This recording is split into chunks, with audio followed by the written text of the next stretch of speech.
Hello, vacation ആയിട്ട് എവിടെ കൊണ്ടുപോയിട്ടില്ലെന്നുള്ള കുട്ടികളുടെ പരാതി തീർക്കാൻ വേണ്ടി ഞങ്ങൾ ഇതാ കേരളത്തിലെ തന്നെ ഏറ്റവും വലിയ ഡ്രൈവിംഗ് ബീച്ചായ മുയപ്പിലങ്ങാട് ബീച്ചിലോട്ടാണ് പോയത്. അങ്ങനെ കയറുമ്പോൾ തന്നെ കാണുന്നത് വൈറലായിട്ടുള്ള മസ്ക ബന്നാണ്. ഇതിന് മുന്നേ കഴിച്ചത് വലിയ ഇഷ്ടപ്പെട്ടിട്ടില്ലെങ്കിലും ഇത് നല്ല ടേസ്റ്റ് ഉണ്ടായിരുന്നു, നല്ല സോഫ്റ്റ് ബന്നായിരുന്നു. അതേപോലെ നമ്മൾ ഇതിൽ ന്യൂട്ടെല്ലയുടെയും പിന്നെ പിസ്താഷ്യയുടെ ഫ്ലേവർ ആണ് വാങ്ങിയത്. പിന്നെ കുട്ടികളൊക്കെ കൂട്ടി വന്നിട്ട് വോക്ക് വേയിൽ കയറിയില്ലെങ്കിൽ മോശമല്ലേ, അതുകൊണ്ട് വോക്ക് വേയിലും കൂടി കയറിയിട്ടുണ്ടായിരുന്നു. അപ്പോൾ ഇതിന് മുന്നേ എൻട്രി ഫീസ് ഒന്നും ഉണ്ടായിട്ടില്ല. ഇപ്പോൾ എന്തോ വെക്കേഷൻ പ്രമാണിച്ചിട്ടായിരിക്കണം എൻട്രി ഫീസ് ഉണ്ട്, 20 രൂപയാണ് ഫീസ്. അതിനകത്തോട്ട് കയറിയാൽ പിന്നെ കുട്ടികളെ നോക്കിയേ വേണ്ട, അവർ നന്നായിട്ട് എൻജോയ് ചെയ്തോളും.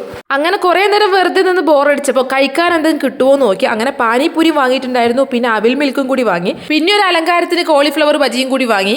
ചൂടോടെ കിട്ടിയപ്പോൾ നല്ല ടേസ്റ്റ് ഉണ്ടായിരുന്നു കഴിക്കാൻ. അനിയൻ വന്നപ്പോൾ അവന് വേണ്ടി ബേൽപൂരി വാങ്ങി, അതൊട്ടും ടേസ്റ്റ് ഉണ്ടായിരുന്നില്ല. പിന്നെ വാങ്ങിയ സാധനം വേസ്റ്റ് ആക്കണ്ടല്ലോ എന്ന് കരുതി ഞങ്ങൾ എല്ലാവരും കൂടി കഴിച്ചു. അങ്ങനെ ഫുഡൊക്കെ കഴിച്ച് രാത്രിയായപ്പോൾ ഞങ്ങൾ വീട്ടിലോട്ട് പോയി. പിന്നെ പോകുന്ന വഴിക്ക് ചായ കുടിച്ചില്ലല്ലോ എന്നുള്ള പരാതി തീർക്കാൻ വേണ്ടി പാറപ്പുറം അരിക്കൊമ്പൻ ചായക്കടയിൽ നിന്ന് നല്ല ചൂട് ചായയും കടിയും കഴിച്ചിട്ടുണ്ടായിരുന്നു. അപ്പം അത്രയേ ഉള്ളൂ. അടുത്തൊരു വീട് കാണാം.